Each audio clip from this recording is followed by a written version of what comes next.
क्या उसके मुकद्दर हैं। आप उस मकाम पर अपने आप को लाएं। अब देखें ना, ये हदीस हमने सुन ली, अब हमने ना इस तरह सफे नहीं बनाने दी, इस तरह सारी दुनिया, अब जरा सफे की शौक से बनाएंगे। आप जरा थोड़ा सा शौक पैदा करेंगे, भाई ये तो मैं वो काम करने लगा हूं जिसे देख कर आप मुस्कुराता है। नबी पाक सल्लल्लाहु अलैहि वसल्लम ने फरमाया, जब कोई बंदा तौबा करता है, हम तौबा का रट्टा लगाते हैं, या अल्लाह मेरी तौबा। और तौबा का तो मतलब ये है कि पिछले गुनाहों से पक्की तौबा, आज के बाद ये गलती ना करने का पक्का वादा। उन्हें सारी शब बरात होकर गुजारी है, 50 मेरे झूठ तोड़ने का इरादा है तेरा, आज के बाद रिश्वत तो नहीं ना लेगा, मिलावट तो नहीं ना करेगा, ये तौबा है। और अगर सारे काम उसी तरह करने हैं तो फिर क्या तौबा का रट्टा है, जितना मर्जी लगाओ। हजरत अली बिन रबिया रज़ी अल्लाह तआला अन्हु फरमाते हैं, मैं मौला अली के साथ था, मकाम हर्रा की तरफ जा रहे थे, हजरत अली ने हाथ उठा के दुआ मांगी हमारी तालीम के लिए, वरना हजरत अली हम सहाबा को महफूज अनिल खता तो मानते हैं। हाथ उठा के कहा, ऐ अल्लाह हमारे गुनाह बख्श दे, तेरे अलावा कोई माफ करने वाला नहीं। और फिर हजरत अली आसमान की तरफ देखा और देख के ना हजरत अली बिन रबिया को तो मुस्कुराए। हजरत अली बिन रबिया कहने लगे, हुजूर मुस्कुराए क्यों? वो फरमाने लगे, एक दिन मैं हुजूर के साथ इसी तरह आया था, इसी तरह हुजूर ने दुआ फरमाई थी हमारी तालीम के लिए, और फिर हुजूर मुझे देख के मुस्कुराए थे और फरमाया, जब कोई बंदा रब की बारगाह में इस तरह इस्तिगफार करता है तो रब मुस्कुराता है और मुस्कुरा के फरमाता, देख लो मेरे बंदों को पता है कि मेरे अलावा माफ करने वाला कोई नहीं, तुम्हें पता है, तुम उसकी बारगाह में रुजू तो लाओ, आओ तो सही तो आंसू लेकर।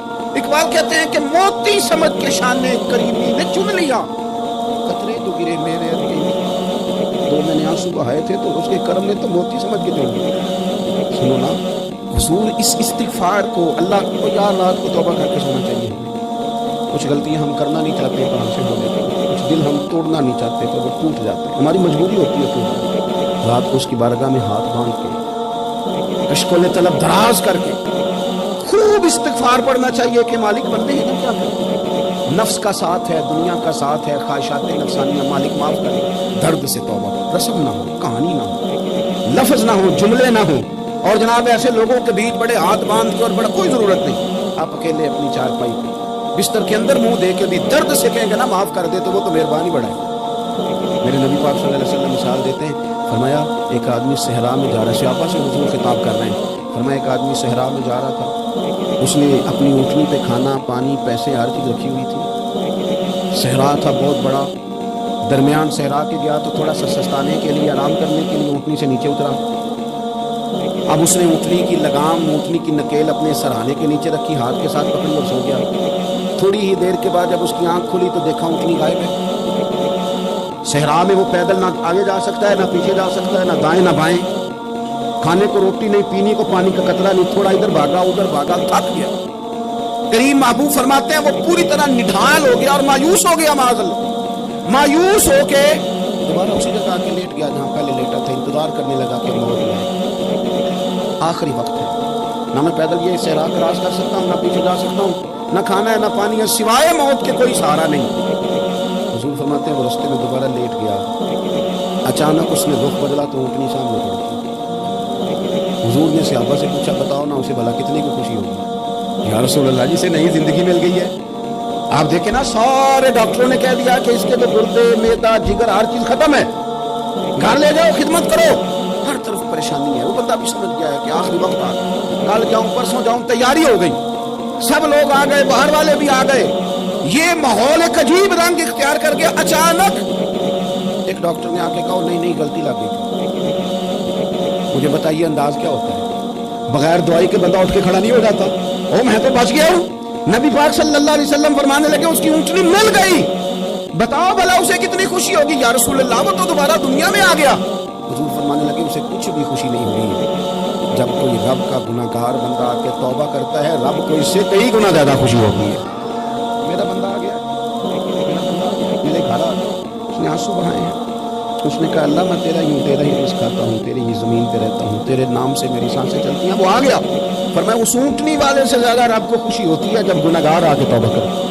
गुनाहगारों के आंसू उसकी बारगाह में बड़े होते हैं, लेकिन हम रस्म अदा करते हैं, तौबा नहीं करते। हम अपने आप के साथ धोखा करते हैं, झूठ बोलते हैं। हम बंदा कोई नाराज हो जाए तो हमें कोई नींद आती, उसके घर चले जाते हैं। हम अपने सारे रिश्तों को ताल्लुकात को मेनटेन करके रखने के आदी हैं। हमें पता है कि वहाँ मैं नहीं जा सका तो बेटा भेजता हूँ, फलां शादी पे मैं नहीं जा सका तो भतीजा भेजता हूँ, भाई भेजता हूँ। हर ताल्लुक का हमने ख्याल रखा कोई रूठ ना जाए। कमाल है, ये नहीं सोचा कि अगर रब रूठ गया, जब वो रूठ जाए ना तो सारे रिश्ते भी बंदे के पास मौजूद हों तो कोई करामत नहीं होती। फिर करोड़ों रुपया जेब में हो तो डॉक्टरों की दवाइयाँ असर नहीं करती। वो रूठ जाए तो फिर इंसान इस तरह से फिसलता है कि बड़े बड़े उसके पास दरवाजे होते हैं पर किसी जगह उसका हाथ नहीं लगता। खुदा ख्याल करें, दुनिया रूठती है तो रूठ जाए, रब रसूल नाराज ना हो, इसका ख्याल करें। हुजूर फरमाते हैं मुस्कुराता है, उसे खुशी होती है जब कोई उसका बंदा उसकी तरफ रुजू करता है। मेरे अजीजों, रसूल पाक सल्लल्लाहु तआला अलैहि वसल्लम ने उन लोगों के तज़किरे किए जिन्हें देख के रब मुस्कुराता है। हम ना गुनाहगारों पर भी फतवा देने में जल्दी करते हैं और नेकी पर बिशारत देने में भी जल्दी, हालांकि ये हमारी जिम्मेदारी है। पता नहीं अल्लाह ताला किसको कब तौफीक तौबा दे के अपने करीब कर ले, लेकिन बड़ी जल्दी है, बड़ी जल्दी फतवा देने में। और ये फतवा सिर्फ मुफ्तियों का नहीं रह गया, ये मेरी तरह के आपकी तरह के ढेरों लोग हैं जिन्होंने जेब में फतवे डाले। भाई आपने क्यों जिम्मेदारी ले ली है जन्नत में दाखिल करने की और निकालने की? ये तो मेरे रब करीम का करम है, वो जिसको चाहे जब चाहे जितना चाहे अता करे। लेकिन कुछ लोग ना बड़े पक्के हो गए हैं कि शायद जो मैं सोच रहा हूँ वही दुरुस्त है। कभी कभी कुछ चीजें अजीब भी होती हैं, लिहाजा खुदा की रहमत पर भरोसा करके बात करनी चाहिए, अपनी मर्जी के फतवे नहीं दागने चाहिए। वो देखो जी फलाना बंदा यूं कर रहा है, आपको पता ही नहीं पूरी बात का, आपको इल्म ही नहीं पूरी बात का। हज़रत बावलक नक्शबंद बुखारी रहमतुल्लाह अलैह फरमाते हैं मैं हज करने गया तो वहां मैंने एक आदमी को करोड़ों का कारोबार करते देखा तो मेरे दिल में ख्याल है यहाँ भी अल्लाह अल्लाह करनी चाहिए थी, दुनियादारी कर रहा है। लेकिन फरमाते हैं हज से फारिग हुए तो मैंने देखा वही बंदा सारा कुछ रब की बारगाह में खिला रहा है और सैकड़ों गरीब हाजी हैं जिनको पूरे खर्चे दे रहे हैं। तो मैंने वहीं अपनी सोच से तौबा की कि मैं कहाँ था। बड़ी जल्दी खड़े ना हो जाएं। हज़रत हसन बसरी रहमतुल्लाह ताला अलैह इरशाद फरमाते हैं कि मैं दरिया के किनारे गया तो वहाँ मैंने एक शख्स को देखा, वो अपनी एक खातून की गोद में सर रख के बैठा, करीब एक बोतल भी पड़ी है। मेरे दिल में माज़अल्लाह ख्याल आया कि देखो किस अंदाज में एक औरत के साथ है और पास बोतल भी पड़ी है, जाने शराब है। कहते मैं सोच रहा था कि अचानक एक कश्ती आ रही थी दरिया में, तो हिचको लेखा है कश्ती में 4-5 लोग थे वो दरिया में डूबने लगे।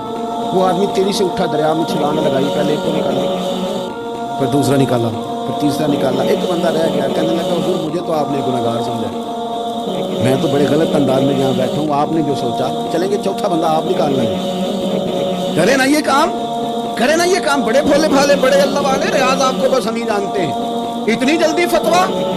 हज़रत हसन बसरी फरमाते हैं मैं पशेमान हुआ, मैंने कहा मुझे तैरना नहीं आता तो देर में कहा चौथा डूब न जाए। जब उसने छलांग लगाई चौथा भी निकाल लाया, कहने लगा हज़रत आपने जल्दी की सोच ली, मैं ये बीबी मेरी माँ है और ये सिरके की बोतल है। हम माँ बेटे का ये मशगला है कि ये वो जगह है जहाँ आके लोग मुसाफिर उतरते हैं और यहाँ से किसी का घर 100 मील है, किसी का 200 मील है। हम सुबह सिरका खजूरें रोटियाँ लेके यहाँ आते हैं, मुसाफिरों की नौकरी करते हैं, कोई परेशान हो तो मदद करते हैं। हज़रत ख्वाजा हसन बसरी फरमाते हैं मैंने माफ़ी मांगी, उनसे भी मांगी, रब से भी मांगी। उन्होंने मांग ली ना बुजुर्ग थे पर हम कोई नहीं तैयार मांगने की। हम हर वक्त बदगुमानियां, वो फलाने जुर्म करता था, मैं उसे अब कैसे नेक मान लूं? भाई अब वो नमाजी है, खुदा के घर आता जाता है, अब अल्लाह की बारगाह में हाजिर होता है। जब रब ने माफ कर दिया तू भी सोच बदल जा। सुने हुजूर क्या फरमाते, नबी पाक साहिब अल्लाह सल्लल्लाहु तआला अलैहि वसल्लम फरमाते हैं, मुस्नद इमाम अहमद बिन हंबल देखिए, फरमाया रब उस वक्त बड़ा ही मुस्कुराएगा जब कातिल भी जन्नत में जाएगा, मकतूल भी जन्नत में जाएगा। या रसूल अल्लाह मकतूल तो गया, ये कातिल नहीं चला गया। हुजूर फरमाते हैं जाएगा और जाएगा, रब मुस्कुराएगा जो उसकी शान के लायक है। या रसूल अल्लाह किस तरह? तो नबी पाक सल्लल्लाहु अलैहि वसल्लम फरमाने लगे इसने एक मोमिन को कत्ल किया था, वो शहीद होकर जन्नत में चला गया। अब अल्लाह ने बाद में इसे तौबा की तौफीक दे दी। पहले इसने कलमा पढ़ा, फिर ये मैदान में उतरा, काफिरों से लड़ा, ये शहीद हुआ, रब ने इसे भी जन्नत दे दी। कातिल भी जन्नत में, मकतूल भी जन्नत में। और बात इतनी अनोखी है कि रब देख के मुस्कुरा रहा है जो उसकी शान के लायक है। हम जल्दी में हैं, हम इंतजार नहीं कर रहे कि शायद तौबा कर जाए, हम इंतजार नहीं कर रहे। लेकिन मेरे अजीज इतनी जल्दी ना करें। सोचों का साफ होना, जहनों का पाक होना और लोगों के बारे में गुमान का अच्छा होना। आप किसी नफ्सियात के डॉक्टर के पास चले जाएं, उनसे कहीं टेंशन बढ़ी है, मैं उनके मज़ामीन पढ़ता रहता हूँ, वो सबसे पहला सबक आपको ये पढ़ाएंगे कि अच्छा सोचना है। अच्छा सोचने से बंदा तंदुरुस्त रहता है। किससे बंदा तंदुरुस्त रहता है? हैं जी, वाकई یعنی اس والے پڑوسی کے بارے میں بھی اچھا سوچنا ہے گھر میں، اس والے کے بارے میں بھی، چھوٹے بھائی کے بارے میں بھی اچھا سوچنا ہے، اور بڑے کے بارے میں بھی اچھا ہی سوچنا ہے۔ یعنی اپنی برادری قبیلے کے بارے میں بھی اچھا سوچیں، جو قبیلے کا نہیں اس کے بارے میں بھی چلیں تھوڑا سا اچھا سوچ لیں۔ اپنے بارے میں تو اچھا سوچا ہے بڑا، میں کہتا ہوں کہ ہم اپنی غلطیوں سمیت اپنے آپ سے بڑا پیار کریں، اور دوسرے کی ایک غلطی نظر آ جائے تو ہمیں گھیرنا ملا جاتا ہے۔ آپ جلدی نہیں کریں، مالک نے موقع دیا ہے، نہ وہ کسی کا رزق چھین رہا ہے نہ سانسیں چھین رہا ہے، وہ اپنی زمین پہ چلنے بھی دے رہا ہے، رہنے بھی دے رہا ہے، تو جب اس نے موقع دیا ہے آپ بھی تھوڑا موقع دیں۔ اللہ بڑا کریم ہے، دروازے کھولے گا، اس کے بندے اس کی بارگاہ تک پہنچیں گے۔ بدگمانیاں اور پھر بدگمانیوں کا عروج اور اس لیول تک جا کے بات کر دینا کا جہاں سے خوف آئے کہ یار کی بات نہیں کرنی چاہیے۔ رسول کائنات سرور دو عالم صلی اللہ تعالی علیہ وسلم فرماتے ہیں کہ اللہ مسکراتا ہے۔ دیکھو ہمارے ہاں نا ایک اور بھی مسئلہ بن گیا، میں نے کچھ لوگوں کو نا پکا، میرے پیارے ہیں، محبت ہے مجھے، میں چونکہ آپ میری کلاس ہے، میں مشاہداتی اور تجرباتی باتیں بھی کر لیتا ہوں، اسی کی روشنی میں کئی دفعہ گفتگو بھی تیار کرتا ہوں۔ کچھ لوگوں نے نا پکا ذہن بنا لیا یہ کہنے کا کہ آپ بڑا پکا، آپ جس وقت پوچھ لیں ان کا ہاتھ اور بڑی درد۔ آپ یقین کریں بہن کا جو خامند ہے وہ کہہ رہا ہے حصہ لے کے آ، میرے بھائیوں کی کمائی تو نہیں تیرے پاس، لے کے آ۔ بیچاری اس کی منتیں کر رہی ہیں، کہتی ہیں اگر جاؤں گی نا تو وہ کہیں گے حصہ لے جا آج کے بعد ہمارے گھر میں، میرا دروازہ نہ بند کرو مہربانی۔ اور بھائی سے بات کرتی ہے تو کہتا ہے ہاتھ بڑا تنگ ہے، جب ٹھیک ہوگا تو دے دوں گا، نہ کریں گے اس کو۔ ہمارے اپنے تڑپتے رہتے ہیں اور ہماری دولتیں اندر پڑی رہتی ہیں، ہمارے اپنے چھوٹی چھوٹی ضروریات کے لیے پریشان ہوتے ہیں، لیکن ہم بڑے بڑے بہانے ہمارے پاس کہتے ہیں یہ نکما ہے، یہ نکٹو ہے، یہ کام نہیں کرتا، اس میں فلانا ہے فلانا ہے، بلے میں نے نہیں ساتھ چلنا۔ اصرار جب آپ کے اندر پیدا ہوتا ہے نا، اصرار جب کسی کے لیے آپ حساس ہوتے ہیں آپ کو بھی سرور حاصل ہوتا ہے، نہ کریں یہ کام کہ آپ کو اللہ نے وسعت دی اور ہر وقت آپ ہاتھ تانگ ہونے کا ہونا ہوگا، ہر وقت آپ یہ کہہ رہے ہیں میں بڑی آزمائش میں ہوں، جب خدا نے آپ پہ نہیں ڈالی تو اتنے جھوٹ بولنا صرف اس لیے کہ میرے پیسے بچ جائیں، صرف اس لیے کہانی سنانا کہ حالات میرے بڑے خراب ہیں کہ کوئی بندہ میرے سے کوئی تھوڑا بہت قرض نہ مانگ لے۔ سنو، نبی پاک صلی اللہ علیہ وسلم کے پاس مہمان آ گیا، بخاری مسلم میں، حضور نے ازواج مطہرات کے گھروں میں پیغام بھیجا، کوئی چیز ہے ضیافت کے لیے؟ یا رسول اللہ کچھ بھی نہیں، یہ دو جہاں کے شاہ ہیں اور پاس کچھ رکھتے نہیں، دو جہاں کی نعمتیں ہیں ان کے خالی ہاتھ، یا رسول اللہ کوئی چیز بھی نہیں۔ حضور نے صحابہ کے مجمع پہ نظر ڈالی، یا رسول اللہ صلی اللہ علیہ وسلم حکم ہو۔ حضور فرمانے لگے تم میں سے کوئی بندہ ہے جو اسے گھر لے جائے روٹی کھلائے؟ ایک صحابی اٹھے فوراً، حضور میں لے کے جاتا ہوں کھانا کھلاتا ہوں، فرماتے ہیں میرے گھر میں صرف بچوں کا کھانا تھا، یہ نہیں کہ فریزر بھرا ہوا ہے نعمتوں سے، صرف بچوں کا کھانا، یہ نہیں کہ کسی کو دیکھ کے اپنی ہدیہ پہ برتن دے دیا، صرف بچوں کا کھانا۔ کہتے ہیں گھر گیا، بیوی سے کہا کیا کیفیت ہے؟ کہنے لگی بچوں کی روٹی ہے۔ میں نے کہا بچے سلا دے، صبح ناشتہ کر لیں گے۔ تو کہنے لگی آپ کیا کھائیں گے؟ تو میں نے کہا نہ میں کھاؤں گا نہ تو کھائے گی، مہمان جو نبی پاک ہے۔ اچھا اب ذرا تجویز دیکھو میاں بیوی کی سوچی آپس میں، کہتے ہیں کھانا لگا دینا کیونکہ ایک آدھ بندے کا کھانا ہے، اپنی غربتوں کا ہر جگہ اظہار کرنا، رونا رونا، یہ دیکھو غربت کیسے چھپائی جائے۔ اس کو کہا نہیں کہ چل تو تھوڑا رحم کھا، تو آیا ہے تو تھوڑا رحم کھا، یہ نہیں کہا اٹھ کے نا تو کھانا رکھنا اور اٹھ کے نا چراغ ٹھیک کرنے کے بہانے بجھا دینا۔ اب دنیا والوں کے سامنے کیوں اپنے دکھ بیان کریں، ہم جو کہیں گے رب رسول کی بارگاہ میں، تو نا چراغ ٹھیک کرنے کے بہانے، اہلیہ اٹھی کھانا دینے کے بعد چراغ ٹھیک کرنے کے بہانے بجھا دیا، خامد بھی ہاتھ چلاتے رہے، بیوی کبھی برتن رکھتی کبھی اٹھاتی، پتہ چلے کہ کھانا کھا رہے، کھانا کھایا جا رہا ہے۔ کہتے مہمان پیٹ بھر کے کھانا کھا گیا، یہ کام ہوا رات کے اندھیرے میں، اس وقت ہوا جب چراغ بھی بند تھا، اس وقت ہوا جب کوئی دیکھنے والا نہیں تھا، کسی پڑوسی کو بھی خبر نہیں تھی۔ فرماتے ہیں صبح کے اجالے میں اس مہمان کو لے کے مسجد نبوی میں نے قدم رکھا تو نبی کریم نے فرمایا رات جو تم نے کام کیا ہے نا اسے دیکھ کے میرا رب بڑا مسکرایا ہے، اللہ بڑا مسکرایا ہے۔ اللہ تردامنی پہ شیخ ہماری نہ جائیے، ہم دامن میں چھوڑ دیں تو فرشتے وضو کریں، یہ شان ہے صحابہ کی۔ نبی کریم علیہ السلام نے فرمایا رب رات مسکرایا تیرا یہ انداز دیکھ کے، اور اس نے قرآن نازل کیا وَيُبْصِرُونَ عَلَىٰ أَنفُسِهِمْ وَلَوْ كَانَ بِهِمْ خَصَاصَةٌ۔ کچھ لوگ وہ ہیں جنہیں بڑی بھی ضرورت ہو تو دوسروں پر اثار کر دیتے ہیں، قربانی دے دیتے ہیں۔ رب مسکرایا ہے، اندر پیسے رکھے ہوئے ہیں، اندر پیسے رکھے ہوئے ہیں، اور بہن آپ کی منت کر رہی ہے کہ بھائی حالات بڑے خراب ہیں، تھوڑی سی مہربانی کر دو۔ کہتے ہیں بہن پڑھ رہی ہے، بس کیسے بتاؤں، میں کیا بتاؤں، کام کتنی مشکل سے چلتا ہے، یہ پردہ یہ بس۔ بہرحال اگر تو نے کہا ہے نا 50,000 تو میں زیادہ نہیں 20 کو دے دوں گا، تجھے وہ بھی خاصی نیکی کر اخلاص سکھا کے, رات اماں پہ علیحدہ سے سان چڑھاؤں گا, ابا پہ علیحدہ سے چڑھاؤں گا کہ تمہاری بیٹی کے ساتھ آ گئی, سارے علاقے کو ویسے بتاؤں.